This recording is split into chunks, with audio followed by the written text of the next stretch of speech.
Good afternoon. Welcome to the Center for Disaster Philanthropy webinar, December 2021 Tornadoes, How to Support Long-Term Recovery. My name is Sally Ray, and I am the Director of Domestic Funds at the Center for Disaster Philanthropy. My pronouns are she, her, hers. This webinar is co-sponsored by Charity Navigator, Council on Foundations, Giving Compass, National Voluntary Organizations Active in Disasters, Philanthropy New York, Philanthropy Southeast, the Funders Network, and United Philanthropy Forum.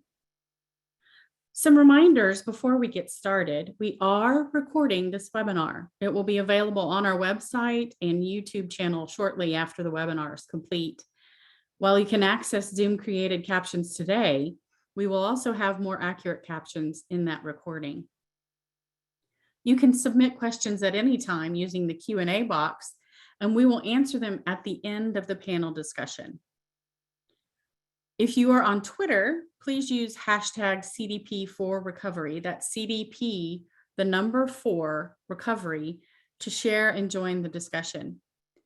At the end of the webinar, there will be a short survey. Please complete this so that we can help improve our webinar offerings to better meet your needs.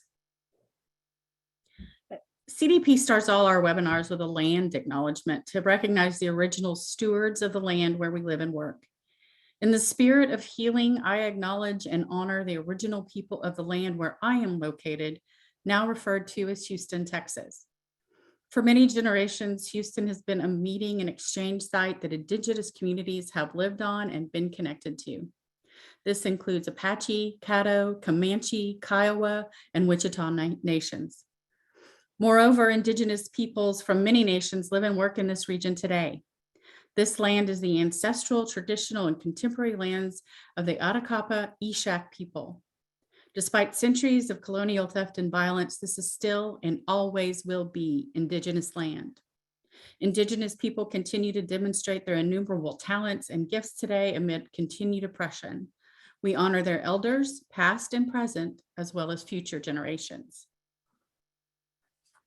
As you are probably aware, several out-of-season tornadoes ripped across several states on Friday, December 10th, and Saturday, December 11th. Leaving death and destruction in their wake. While the National Weather Service is still verifying exact numbers, locations, and strengths, they've already confirmed 46 tornadoes with more under investigation.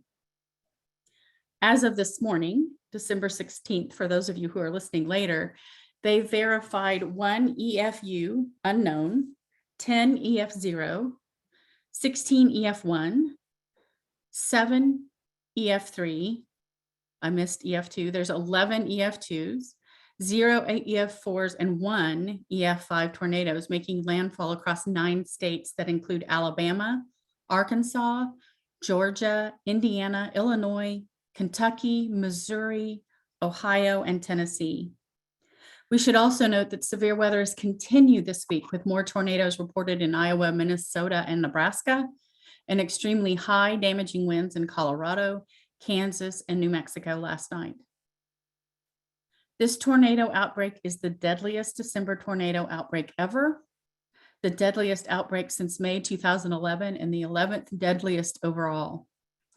2021 is also the deadliest year since 2011 for deaths overall. 88 people have died so far across 5 states, and 100 people are still missing. 14 people died outside of Kentucky, and inside that state, there were 74 deaths, including 12 children. Overall in Kentucky, the ages of those who died ranges from 2 months to 98 years. There are still about 48,000 customers without power across the states affected by the tornadoes last week, and nearly 500,000 customers without power from last night's events.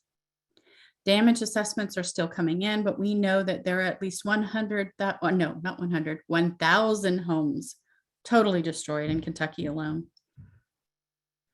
Now it is my honor to introduce the panel members with us today, and I look forward to the information that they'll share with us. Tiffany Benjamin is currently with Eli Lilly and Company, where she serves as president of the Lilly Foundation and senior director social impact. Beginning in just a few weeks, though, she will be the new CEO of the Humana Foundation, the philanthropic arm of Humana Inc. We are also pleased to have Tiffany serve as vice chair on CDP's board of directors. John Pyron is the program director for Lutheran Disaster Response US, LDR US. LDR US is a national interconnected network of Lutheran synods, social service organizations, congregations, and external partners that is responsive to the needs of people and communities impacted by disasters and is proactive in addressing community and household disaster risk and vulnerability. John began his career in disaster work as a volunteer chainsaw and debris removal team leader in Mobile, Alabama after Hurricane Ivan in 2004. Jim Garrett oversees the Kentucky Emergency Management Volunteer Coordination Program at the Kentucky Division of Emergency Management. He is the treasurer of Kentucky VOOD and the Kentucky Emergency Management Volunteer Agency Liaison. Welcome to all of you, and thank you so much for taking time to share your experiences with us. Jim, let's start with you. Can you give us an update on the situation on the ground today?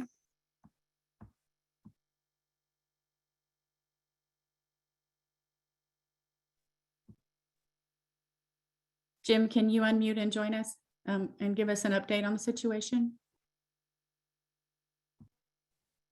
Thank you, Sally. And it's great to be with you today and actually have a few minutes of quiet with friends here. I wanted to add one other quick thing to my responsibilities at Kentucky Emergency Management. I'm also now the acting individual assistance officer for the Commonwealth. So when it comes to the area of care and compassion for our citizens, I get it from our volunteer perspective, donation perspective, and seeing that our citizens are getting the services that they need as they look at rebuilding and recovering their homes. Today, and I also will share in this position, we are in a very active emergency operations center as we look at things that are on the ground. You know, and one way to describe this and what's happening with the different pieces of things that are happening is that, of course, it's heart-wrenching when we see the debris field, you know, and all the pieces of things that are broken together.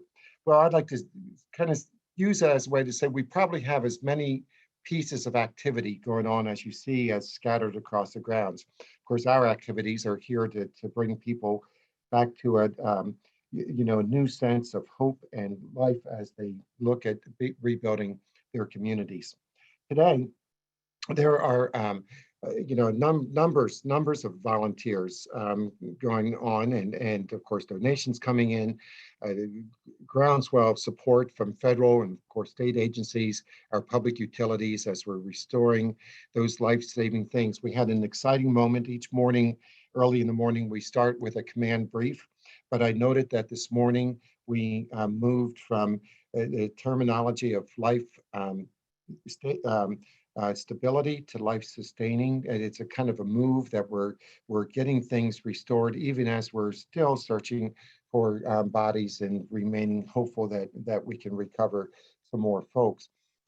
So lots of things going on. You mentioned the weather today.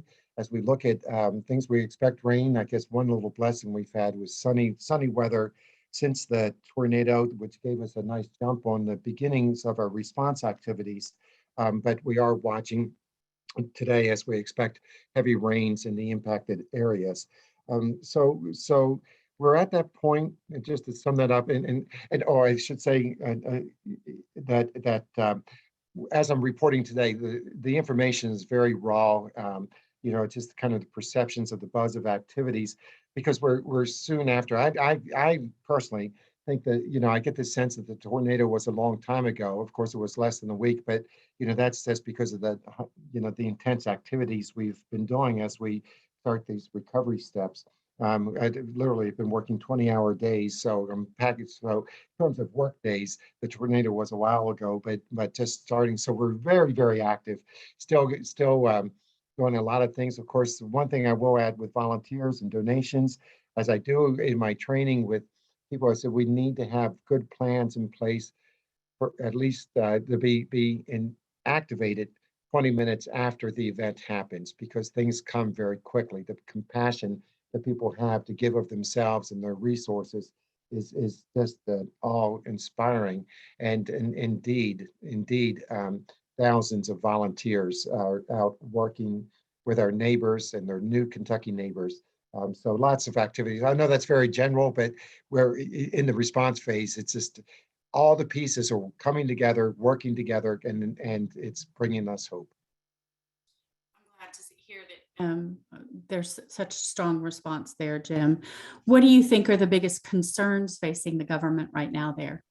Sure. Well, always the number one concern is to care for our citizens, to make sure that life is not just now preserved, but secured and moving ahead. But the way we do our days, and since I'm coming from the EOC, I can tell you that each day we start, what are the concerns, primary concerns today that we need to work on? So here you've got it straight from the Emergency Operations Center in Kentucky. That are three top concerns today: housing and sheltering. We're trying to get a handle on how many citizens are sheltered, how many citizens are moving into housing, of course, to make sure they're not out there. So housing priority is a concern for us today. Another big concern that we've got to start moving on is debris management. I'm sure you all have seen the clips or the video and everything that's been out there with the news reports. The debris management is huge. One good thing for us in the government response all the way around, and of course with our partners in FEMA, is that we know what needs to be done. We just have to raise the magnitude of what needs to be done. So what we're so it's debris management, getting those plans in place, because that really starts recovery. We got to clean up, clear out, so we can start doing other things. The sheltering, and I'm sorry, things are going so fast and we're moving so fast. I can't remember the third priority today. I know, donations. I've got my work. Sorry, donations. You know what happens, and this is, and I have to remind myself that we're less than a week out, but because of the enormous compassion of the American people, we are inundated with donations, and not enough time, to get things set up and moving. And so it's really trying to get a handle on donations that are coming in. Way too many right now. And then we're going to be talking, I know, about recovery and the importance of thinking about recovery, which is exactly it. If you could see what's happening now with just too many donations, it's like, why can't we wait to recovery and start measuring this out some more? So that's it. Donations, housing, sheltering, and debris management are the biggest concerns for today. Tomorrow we'll have new ones. Changing all the time. I understand. And we at CDP like to remind people sometimes donating stuff is not the best route for you to do things at this point in response. Jim, one more question. How is Kentucky VOAD responding to the storms? Well, great. And I'm going to expand that. And how is our entire VOAD community responding? Of course, all the response from National VOAD. Kentucky historically is a disaster-prone state. We are usually around number 7 or 6 in the nation in terms of the number of federally declared disasters. But most of our disasters, now relative to this one, are smaller. We flood all the time, and so we're accustomed to disasters, and we have a very strong VOAD that responds to those. This is our first mega national disaster on this scope, and the response and care presented through the entire national VOAD community has been overwhelming. We do conference calls each day where we kind of check in with all the disaster partners. And typically in a disaster response on our now what are more routine disasters, we'll have 25 to 30 participants. We are now having 120 participants come. And so what Kentucky VOAD is doing in terms of their membership, our regular membership, is of course their operational programs. They're out there caring and doing their work in this initial cleanup. But we're being supplemented by national partners. Our calls now, I can't remember, I just said this, but have about 120 participants on it, which has been gratifying to us. but it shows that power of collaboration and community. In VOAD, we talk about practicing the 4 C's of communication, collaboration, coordination, and cooperation. And it's really coming into play.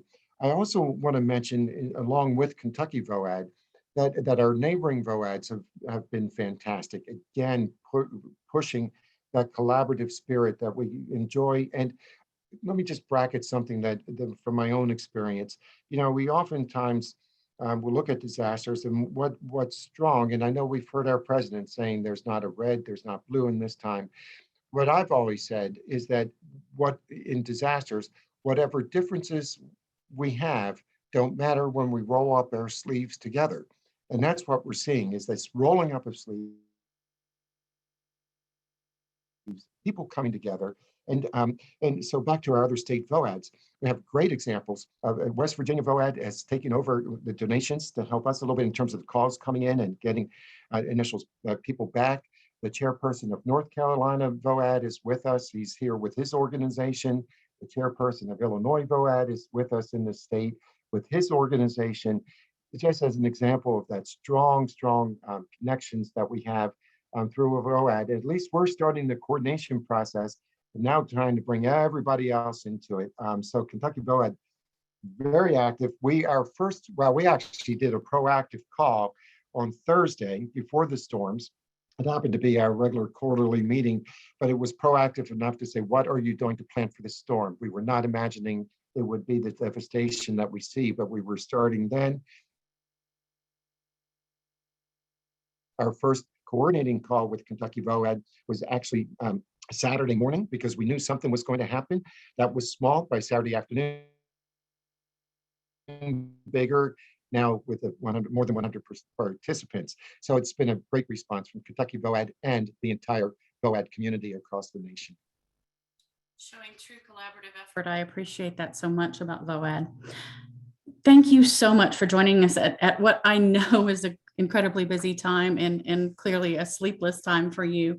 20-hour workday is pretty significant there, Jim. I hope you're taking care of yourself. It's going to be a long recovery process. I know you may have to drop off or go in and out, so I just want to wish you and your colleagues the best of luck as you work to support your communities.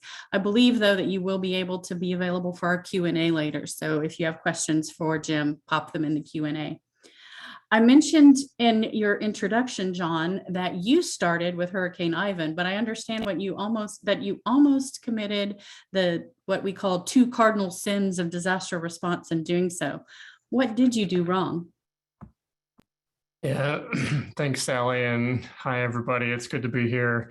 So I laughingly say the 2 cardinal sins, and I'll kind of explain that. So one of my best friends and I were planning a bicycle trip to Key West, actually in the summer of 2004. And a lot of things happened to delay and ultimately cancel that trip, including, family business challenges, the hurricanes of 2004, but I still wanted to go to Florida. So armed with the feeling that I needed to do something to help people in the wake of Ivan, my desire to go to Florida, and of course my chainsaw, I planned to throw my gear in my car and drive to Florida and cut trees for people along the way. So that sounded like a solid plan for a 22-year-old.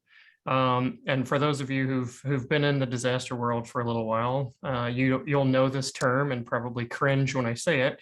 I was almost a spontaneous, unaffiliated volunteer.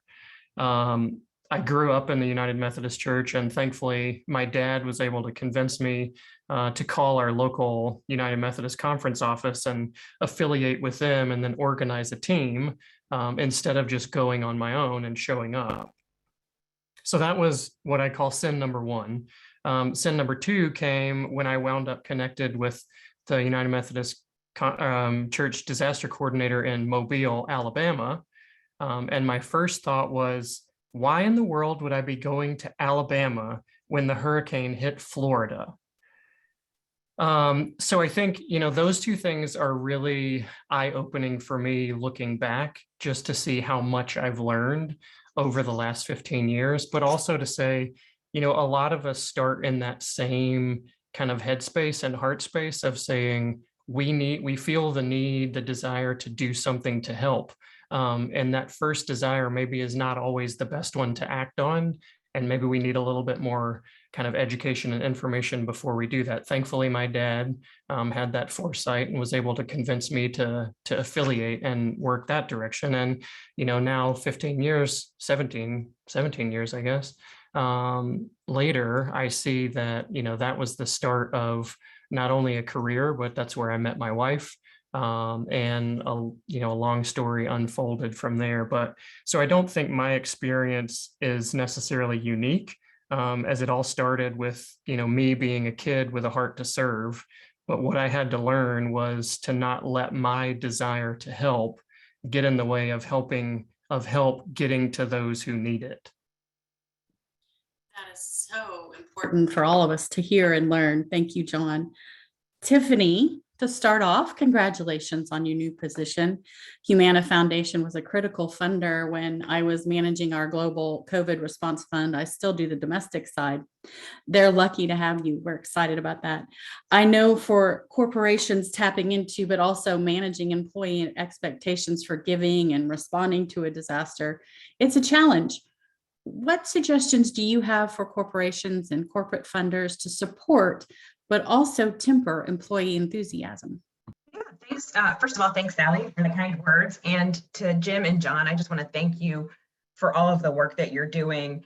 It is extremely important, extremely intense, and extremely impactful. And I think we all value it very much.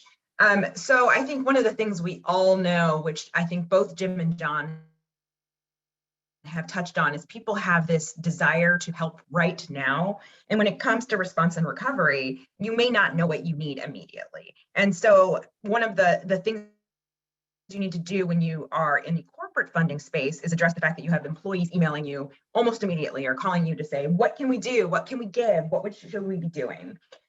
So for us, one of the things we do early on is communicate. First, we make sure that our employees are okay. Because Lily makes medicines, we make sure that we have pre-deployed some medicines so that if there are people who need to get their medicines in terms of a disaster, we have connected with a nonprofit on the ground so that that can happen. And then we also just communicate regularly in terms of options. So one of the first things we started to do was to trigger our employee matching gifts program. But we also were very clear with people to stay tuned, and ask them to basically give through the mechanisms we have in our matching gifts program, as opposed to other mechanisms, because it can double their money, but frankly, so that all of the resources can be centralized in some way. So I think one of the most important things is something we've all touched on, which is to help people use their wonderful giving spirit, but to do it in a way that makes sense for the communities they're trying to impact, because sometimes we can just get ahead of ourselves. And as funders, I think the best thing we can do is communicate, we're on it.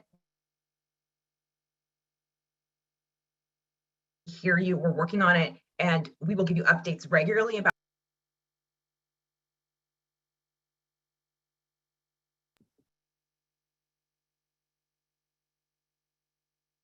Okay, I think I might have lost a little of the last of that, Tiffany, but I appreciate the sentiment. Definitely timing of when we give is particularly critical. And I think the timing challenge is one that also exists for responding organizations, John.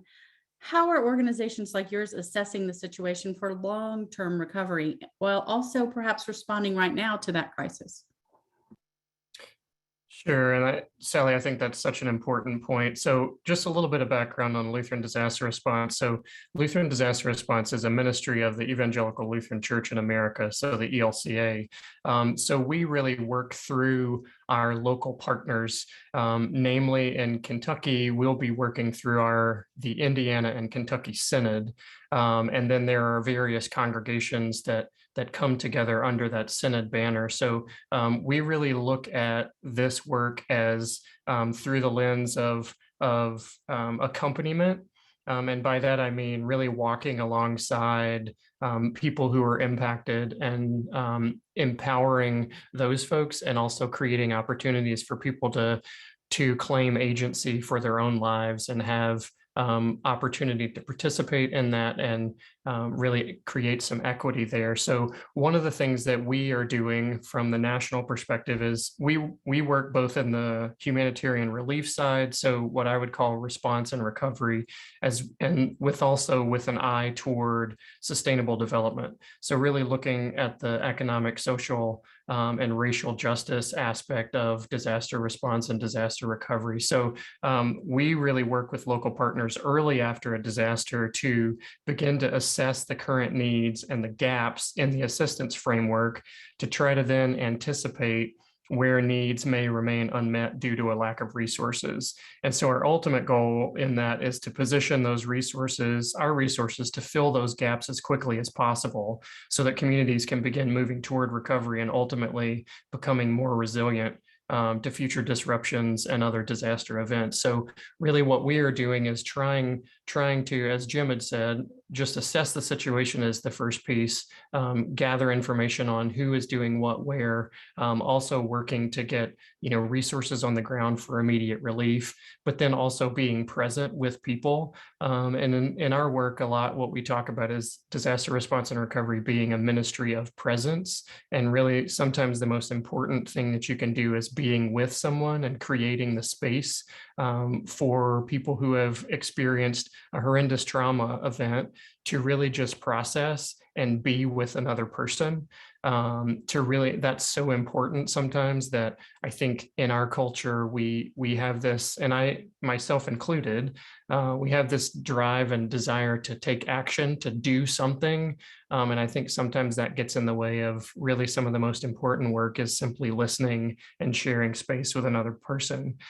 So really that's our work. And so I've been in a lot of conversations with our local partners. So with Bishop Bill Gaffigan from the Indiana Kentucky Synod, for example, he's named 2 disaster coordinators for the Synod. And so what our role as Lutheran Disaster Response on the national side will include is really helping walk with those coordinators through the process as they get acclimated to the on the ground situations and really taking a leadership role. So a lot of our work will be leadership development, also empowerment work, and then really looking also toward how do we also look at planning for recovery and identifying early on people and communities that have been historically marginalized. So we try to root our efforts in justice work. So recognizing that so many of the systems that are in play for disaster assistance are not set up to benefit those that need the assistance the most.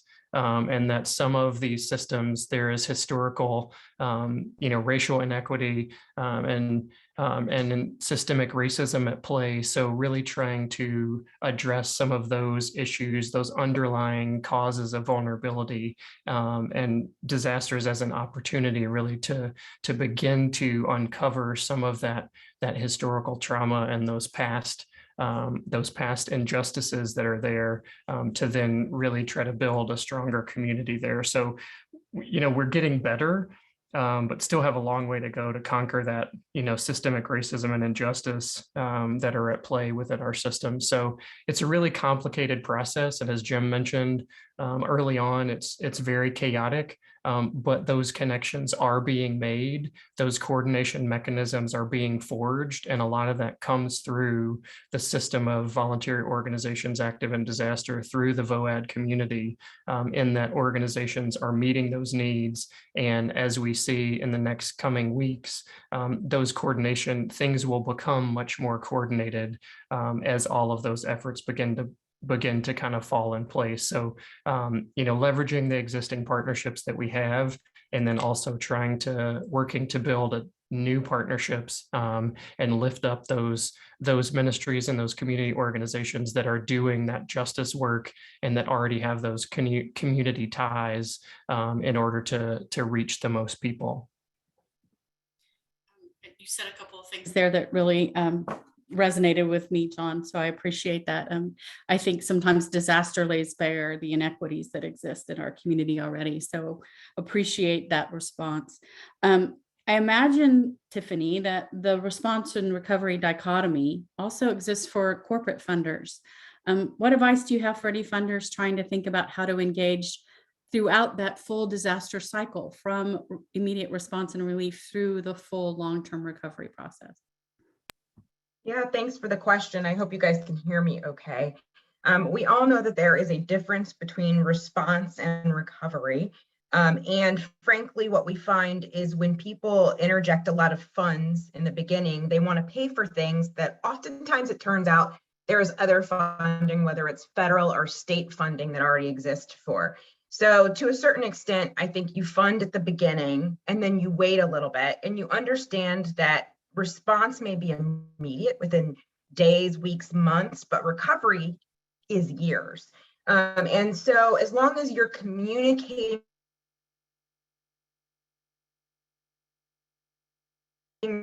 regularly about sort of the timeline and giving people, try to give sort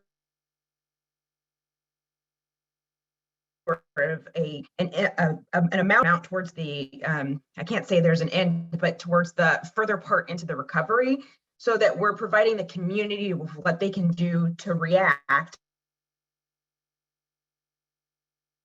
but frankly, to build something so that if something happens again, they're ready for it. I love to hear that. Thank you, Tiffany. Attention paid to the full cycle. I love that. John, you've worked in several of the regions hit by these storms. Most of the focus has obviously been on Kentucky as the worst hit area. What are you hearing, though, from other places that also were impacted by the tornado outbreak? Sure. And thanks, Sally. I think it's really important to bring that up because, like my example that I shared early on, I fell prey to this as well. And after Hurricane Ivan saying, hey, this hurricane hit Florida, why am I in Alabama? And so I think a lot of times, nowadays we tend to be focused on the areas that we see the most about, that we hear the most about. So kind of following that media attention.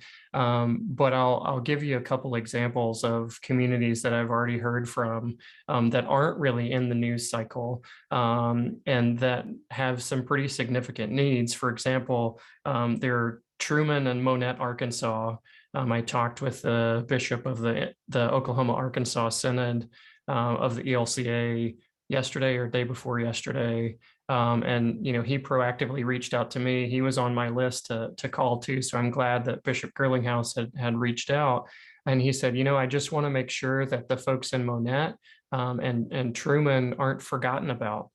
Because they were hit too. And I know the media attention is elsewhere, but just want to make sure that we can lift those communities up as well. So I think, as you guys noted early on, there were 9 states that were impacted by tornadoes.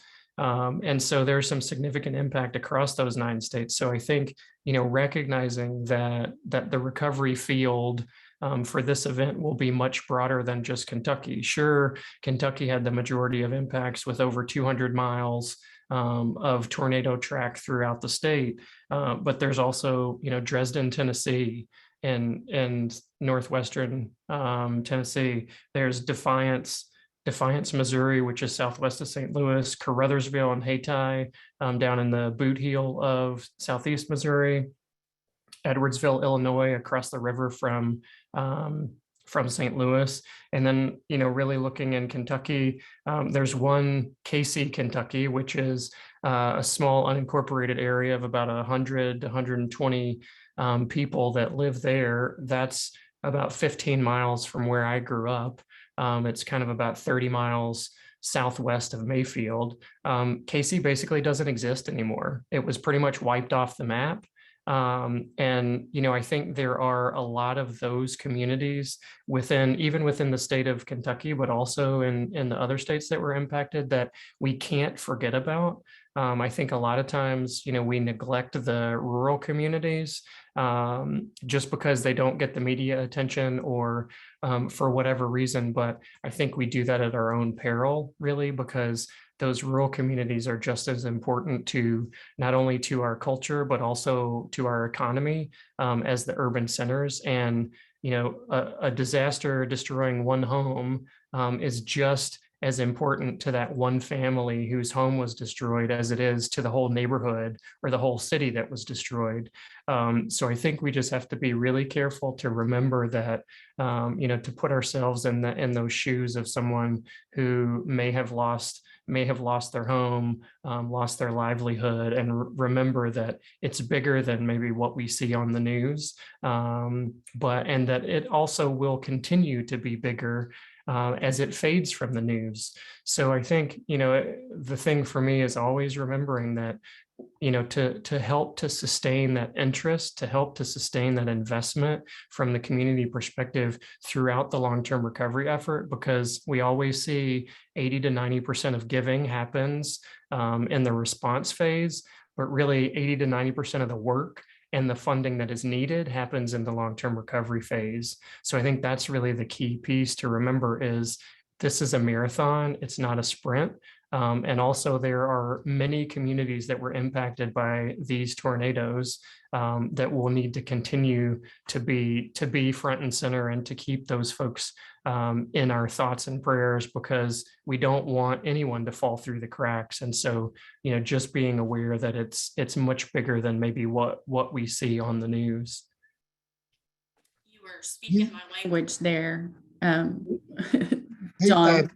Yes, So Jim. this is Jim Garrett. If I could add something to John's comment that I think is important for funders too, with everything that he said, it's right. We've got, it's common, of course, that we see media in one place.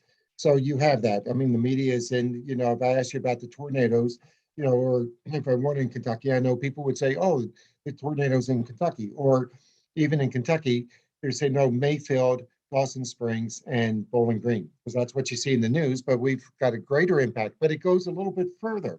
A lot of times we'll find people that will start to restrict funds and say, well, we'll go where FEMA declared counties. And so if you didn't know, it's when FEMA makes a declaration, it is in any state, it's by the county, and the county is declared.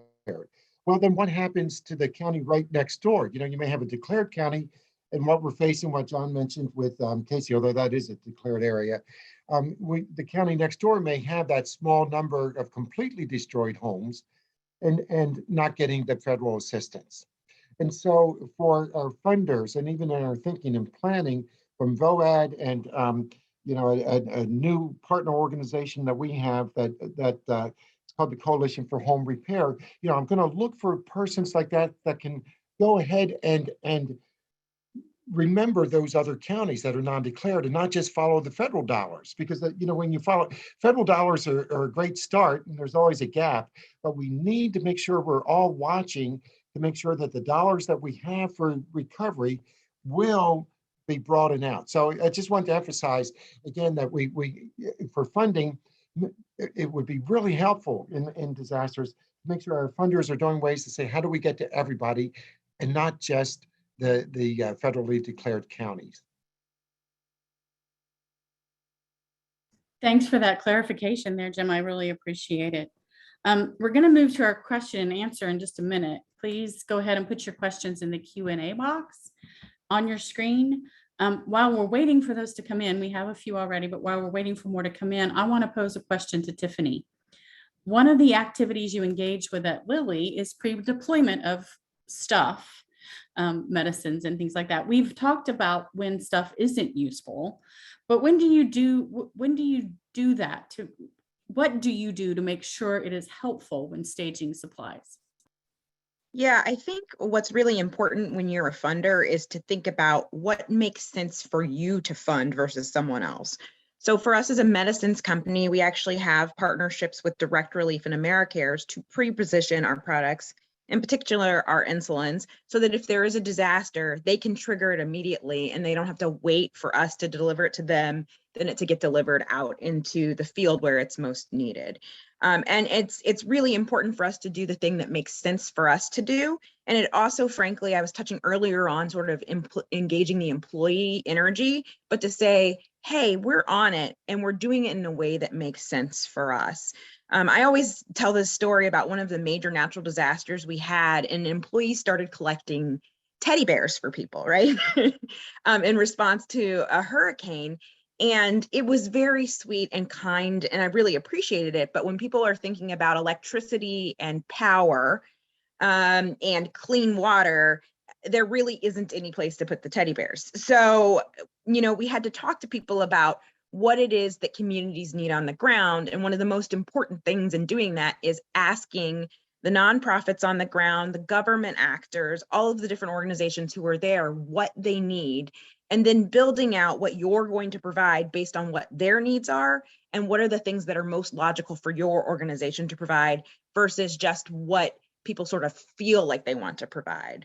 So to me, funders have to do the best they can to get close to those who are in need of support and help and listen.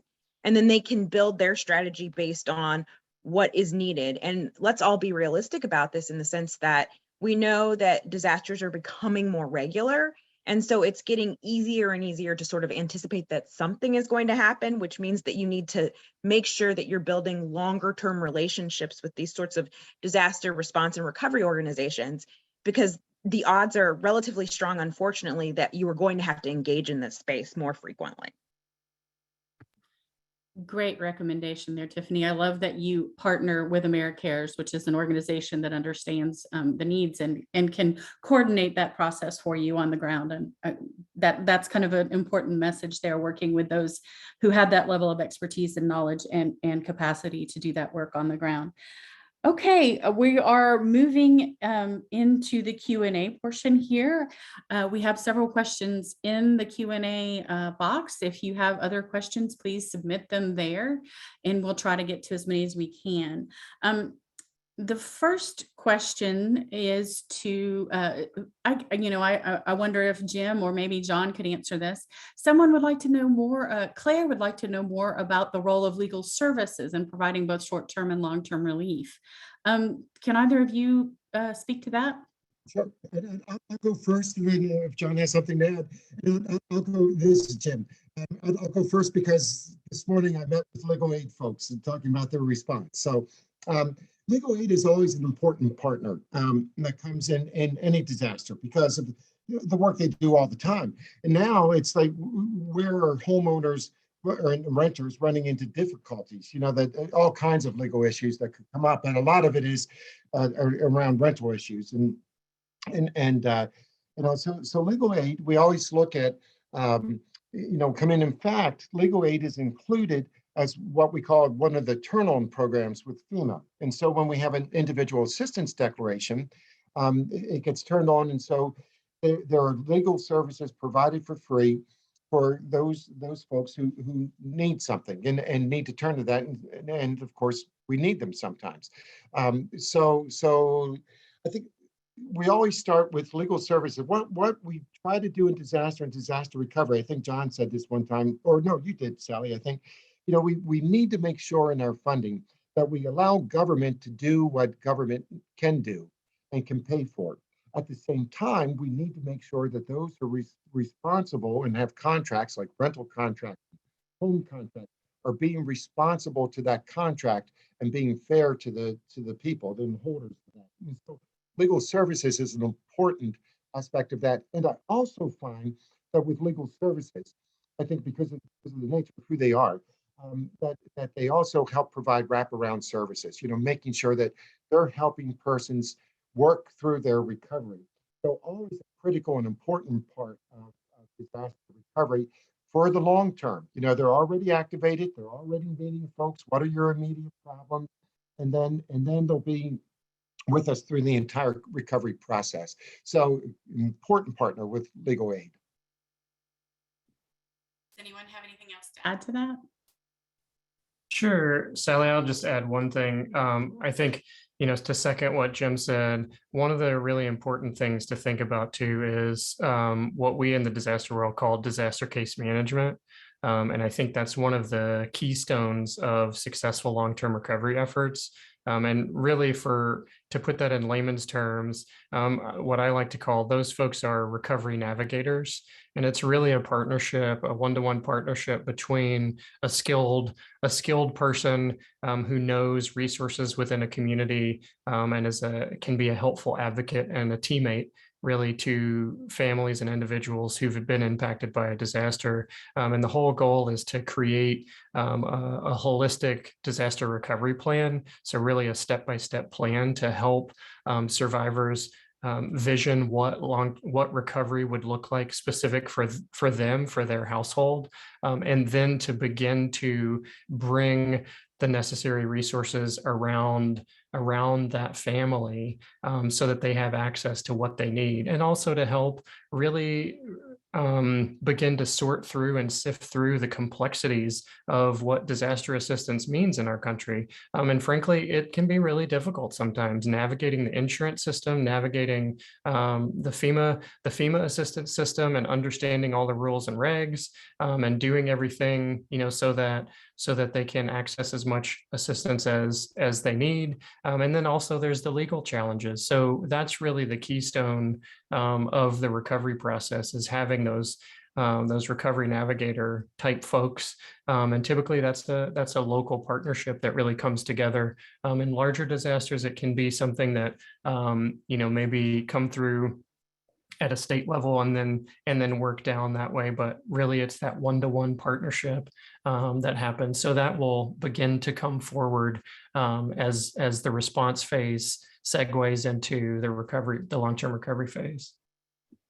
I'd like to add one more thing, which Absolutely. is that equity work is disaster response, recovery, and preparedness work.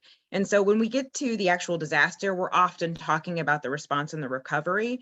But if we have inequitable infrastructure, then that means that certain groups of people, whether it's based on race or economics or something else, are going to be more impacted by a disaster. And so as I guess a recovering lawyer, as they always call us, what I would say is if you're doing things to ensure that people have equitable infrastructure, then you're doing the best disaster preparedness work you could possibly be doing. And can I get an amen to this recovering lawyer, to our recovering lawyer on the call? The next question is kind of something I've heard an awful lot, and I think it's kind of a misconception that a lot of people have. And this question is it true that tornadoes are usually disasters with insured losses, and is insurance only a part of it? So, Jim, I'm going to go to you first and ask if you can answer that question for us. Sure. Well, tornadoes can come just about anywhere and any place, and it is the case. I mean, we're even looking at that now in Kentucky. When we do our assessments, we always check, is the home insured or not? And so much of support, of course, goes to those who are uninsured or underinsured. So I guess it is the case that tornadoes, and I guess even the hurricanes for that matter, may hit more places that are insured. I want to come back to that in a moment, but I also want to say something about what Tiffany was saying in terms of building back better infrastructure, and what John had said too about equity. In that, we sometimes make jokes in disaster, well, I shouldn't say jokes, that's the wrong thing. Just kind of say, why do tornadoes hit trailer parks all the time? Well, in our society, in our inequity in our society, we often find that vulnerable people end up living in very vulnerable places, in inadequate housing, in unsafe housing, in that by rivers or streams, and also we need to watch that. And then see how do we fix that through mitigation and advocacy for better housing. But that disaster gives us that opportunity, to not just build back, but build back better, safer, stronger, and more secure. And we need to make sure that everybody is that way. So tornadoes, going back to the insurance, we have it so that yes, we are seeing a lot of insurance. Yet, even with the insurance, people's lives. I mean, if any of you have been through a tornado, it's a horrific experience.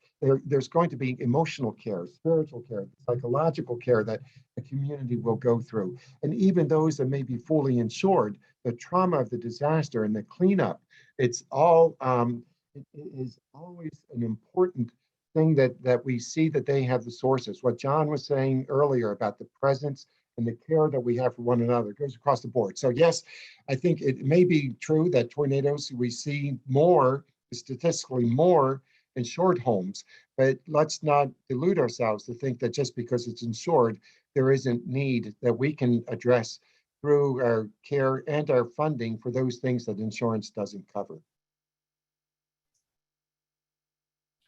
Yeah, Sally, if I could just add Sure. one more thing to that. I think it's important. Number one, I just want to say thank you to Tiffany for really saying and naming the equity piece being, and I love the way you said it, that the equity and justice work is the best disaster preparedness that you could do, because it's so true. And so I think on the insured piece, a couple things that I would say there is, number one, I think it's really important just to state here, in case you don't know, that everybody in an event like this and any other event where FEMA assistance is available should register with FEMA. And I'll say the first thing that will happen if you are insured and you register for FEMA assistance, you will get a letter that looks like a letter that says you're ineligible for federal assistance. It is not a letter that says you are ineligible for assistance. It just looks like it. If you go to the final pages of that letter, and it's typically 4 or 5 pages long, it will say, once you get your insurance settlement, submit that paperwork back to FEMA. And then if there is a gap, if it turns out that you're underinsured, then you can send that paperwork to FEMA, and they will reassess your case with that in mind. So there may be federal assistance still available to you. So many people really, they file that initial application with FEMA, and then they see that first letter and they write it off. And then, really what you have to do in these situations is be a strong advocate for yourself. And again, this is where the equity piece comes in, and how our systems are set up not to really serve those who are most vulnerable, to be accessible. And so I think that's where you just have to remember some of those things. And that's why it's so key to have connections to, a skilled person who can help walk you through that. But that is one of the things that I would say, wind damage a lot of times is an insured loss, but a lot of times it becomes, you're underinsured. So definitely go back, advocate to FEMA. That's what FEMA is there for. FEMA folks will tell you that as well. There is no limit on the amount of times that you can appeal a FEMA decision. And so I would say, just be aware of that as you maybe your neighbors, people in your communities, your relatives are looking to access FEMA assistance. Please get that word out, because I know our FEMA folks would say the same thing. Which is why those disaster case managers or recovery navigators are so critical. They help you understand that whole process. John, I'm gonna stay with you just for a second, because somebody wanted you to repeat the stats that you had about when dollars come in and when they're most needed. Can you clarify that a little bit for us? Sure. Yeah. So the stats that I'll have to apologize because I don't have an exact citation for these, but I have a lot of various citations and anecdotes rattling around in my head. But basically, in my experience, and what I said was, probably 80 to 90% of giving happens during, the first 90 days, kind of during the response and relief phase of disasters.